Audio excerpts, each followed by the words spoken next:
পশু সম্পদের জাকাতের ব্যাপারে, অর্থাৎ প্রাণী সম্পদের জাকাত। কারণ আমাদের অনেকেই বিভিন্ন ধরনের পশু, গবাদি পশু এগুলো লালন পালন করে থাকেন। এই গবাদি পশুর ক্ষেত্রে জাকাত কি হবে বা জাকাতের বিধান কি হবে, আমরা এ পর্যায়ে এ ব্যাপারে কথা বলবো ইনশাআল্লাহ। পশু সম্পদের জাকাতের ব্যাপারে কয়েকটি শর্ত আছে, বা প্রাণী সম্পদের যে জাকাতের বিধান সেক্ষেত্রে কয়েকটি শর্ত আছে। প্রথম কথা হচ্ছে যে কোনো পশুকেই বা যে কোনো প্রাণীকেই কিন্তু আল্লাহ তাআলা জাকাতের আওতাভুক্ত করেনি, বরং বাহিমাতুল আনআম, যেগুলো গবাদি পশু, গৃহপালিত পশু যেগুলো, যেমন ছাগল, ভেড়া, গরু, মহিষ, উট, এই জাতীয় পশুগুলোকে আল্লাহ তাআলা জাকাতের আওতায় করে দিয়েছেন। এবং এই পশু সম্পদের বা প্রাণী সম্পদের জাকাতের ক্ষেত্রে 3টি শর্ত আমাদেরকে খুব ভালো করে বুঝতে হবে।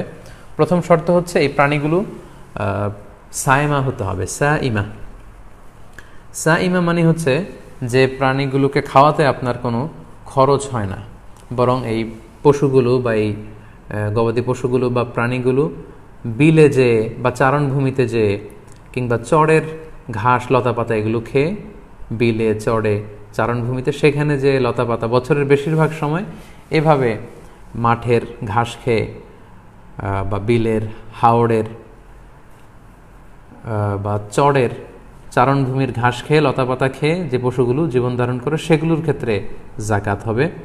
যে পশুগুলোকে আপনার ভুসি খাওয়াতে হয়, গম খাওয়াতে হয়, অনেক খরচ করতে হয় এগুলোর পেছনে, ওই পশুগুলো জাকাত হবে না, এগুলো জাকাতের আওতার বাইরে।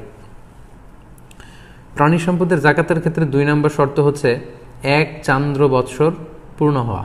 মানে এই গরু, ছাগল, ভেড়াগুলো যেগুলো জাকাত যোগ্য সেগুলো 1 বছর আপনার হাতে থাকতে হবে, বছরান্তে, বছর শেষে আপনি জাকাত দেবেন। 3 নম্বর শর্ত হচ্ছে গরু, ছাগল, ভেড়ার বা প্রাণী সম্পদের জাকাতের একটা নেশাব আছে। 2-4-5টা গরু থাকলেই যে আপনার জাকাত দিতে হবে এমনটা নয়, একটা নেশাব আছে। প্রাণী সম্পদের ক্ষেত্রে বা পশু সম্পদের ক্ষেত্রে নেশাবটা কি সেটা খুব সংক্ষেপে আপনাদেরকে একটু বলি। যেমন ছাগলের ক্ষেত্রে 20-25টা ছাগল থাকলেই যে জাকাত দিতে হবে এমনটা না, কমসে কম 40টা ছাগল থাকতে হবে। 40টা ছাগল যখন আপনার থাকবে তখন আপনাকে জাকাত দিতে হবে। এবং এই 40টা ছাগল এগুলোকে খড় বা ভুসি বা ঘাস বা এগুলো কিনে আপনাকে খাওয়াতে হয় না, বরং চারণভূমিতে, হাওড়ে, বিলে, মাঠে যে ঘাস খেয়ে এগুলো জীবন ধারণ করে, এরকম হতে হবে। যদি এরকম হয় এবং পুরো 1 বছর আপনার কাছে থাকে, তাহলে 40টা যদি ছাগল হয়, বছর শেষে আপনি একটা ছাগল আল্লাহর রাস্তায় জাকাত দিতে হবে। তারপর 40টা থেকে শুরু করে 120টা পর্যন্ত কোনো জাকাত নেই। 120টা যখন হবে তখন 2টা জাকাত, এইভাবে হিসেব আছে হাদিসে, যেটা কারো ক্ষেত্রে যদি প্রযোজ্য হয় তারা ব্যক্তিগতভাবে কোনো মুফতি বা কোনো ভালো আলেমের কাছ থেকে হাদিসের সেই লিস্টটা জেনে আপনারা জানতে পারবেন। গরু বা মহিষের ক্ষেত্রে 10-15টা গরু থাকলে যে বা মহিষ থাকলেই জাকাত দিতে হবে এমনটা না, কমসে কম 30টা গরুর জাকাতের নিসাব হচ্ছে কমসে কম 30টা গরু থাকলে জাকাত দিতে হয়।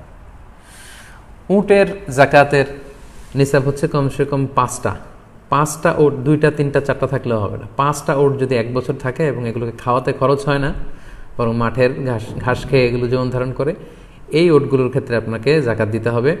1 বছর থাকলে 5টা ওটের কারণে একটা ছাগল জাকাত দিতে হবে। তো হাদিসে আল্লাহর হাবিব সাল্লাল্লাহু আলাইহি ওয়াসাল্লাম বিস্তারিত বলেছেন যে 100টা উট হলে কত হবে, 200টা হলে কত হবে, 100টা গরু হলে কত হবে, এটার একটা লিস্ট আছে। তো আজকের এই লাইভটাকে আমি খুব লম্বা করব না, কারণ এগুলো নিয়ে আলোচনা করলে লাইভের লেন্থটা অনেক বড় হয়ে যাবে।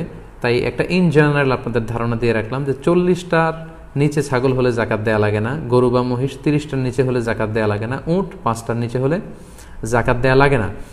এবং সেক্ষেত্রে আমরা বলেছি যে এটা সায়েমা হতে হবে, অর্থাৎ বনে বাদাড়ে কিংবা চারণভূমিতে, হাওড়ে, বিলে, মাঠের ঘাস খেয়ে এটা জীবন ধারণ করে, এটার পেছনে খরচ নেই, 1 বছর থাকতে হবে এবং নিসাব পরিমাণ হলে তখন জাকাত দিতে হবে। এখন সেই হিসাব করলে তো আমাদের বাংলাদেশে যারা গরু পালে, যারা ছাগল পালে, তাদের তো জাকাতই দেয়া লাগে না। তারা কি করবে? যেমন যারা গরুর দুধের ফার্মের বিজনেস করে, যারা ছাগলের দুধের ফার্মের বিজনেস করে, তাদেরকে জাকাত দেয়া লাগবে না? হ্যাঁ, লাগবে। তাদের পশু সম্পদের যে হিসাব, সেই হিসাবে জাকাত দেয়া লাগবে না, তাদেরকে এগুলো ব্যবসায়ের সম্পদ হিসেবে জাকাত দিতে হবে, যেগুলো আমরা গত লাইভে আলোচনা করেছি। যেমন যারা ছাগলের দুধের ফার্ম আছে, গরুর দুধের ফার্ম আছে, তাদেরটা এই জাকাতের আওতাভুক্ত হবে না, কারণ এগুলো সায়েমা নয়।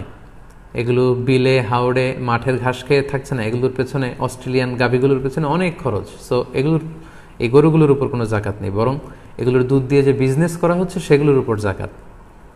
অর্থাৎ এই গরুর দুধ বিক্রি করে যে টাকা আপনি পাচ্ছেন এই টাকাগুলোর উপর জাকাত আসবে। আপনি যেদিন জাকাতের হিসাব করতে বসবেন ওই দিন এই টাকাগুলোর উপর আপনি জাকাতের হিসাব করবেন। এবং এমন যদি হয় যে প্রতিদিন 500 কেজি 500 লিটার বা 600 লিটার দুধ আপনি বিক্রি করেন, যেদিন আপনি জাকাতের হিসাব করবেন ওই 600 লিটার দুধ যদি রেডি টু সেল, বিক্রির জন্য রেডি থাকে, দাম কত হবে দামটা আপনি জাকাতের জন্য হিসাব করবেন। এবং প্রতি মাসেই আপনি এখান থেকে প্রফিট করে যে প্রফিটগুলো আপনার কাছে টাকা হিসেবে থাকে, ক্যাশ টাকা বা ব্যাংকে থাকে, এই হিসাবটা আপনি জাকাত যেদিন হিসাব করবেন সেদিন করবেন।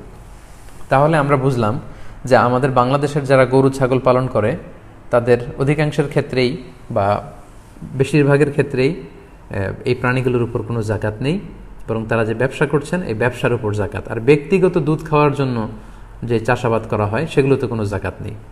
তাহলে যে পোলট্রি শিল্প আছে, পোলট্রির ব্যবসা বা ব্রয়লারের ব্যবসা, গরু ছাগলের দুধ উৎপাদনের ফার্ম কিংবা মাছের ঘের, এগুলোর ক্ষেত্রে ইন্ডিভিজুয়ালি এগুলোর উপর জাকাত হবে না, বরং এগুলো যে ব্যবসায়ী পণ্য উরুদুত্তি যারা, এগুলোর ব্যবসা পণ্য হিসেবে এগুলো জাকাতযোগ্য হবে। তাহলে প্রিয় ভাই এবং বোনেরা, সংক্ষিপ্ত পরিসরের প্রাণী সম্পদের বা পশু সম্পদের জাকাতের ব্যাপারে আমি যে ব্যাপারগুলো আপনার কাছে উল্লেখ করলাম, আশা করি আপনাদের কাছে ক্লিয়ার হয়েছে যে ফসলের জাকাত আপনারা কিভাবে আদায় করবেন এবং পশুর জাকাত আপনারা কিভাবে আদায় করবেন। আশা করি আপনাদের কাছে ক্লিয়ার হয়েছে।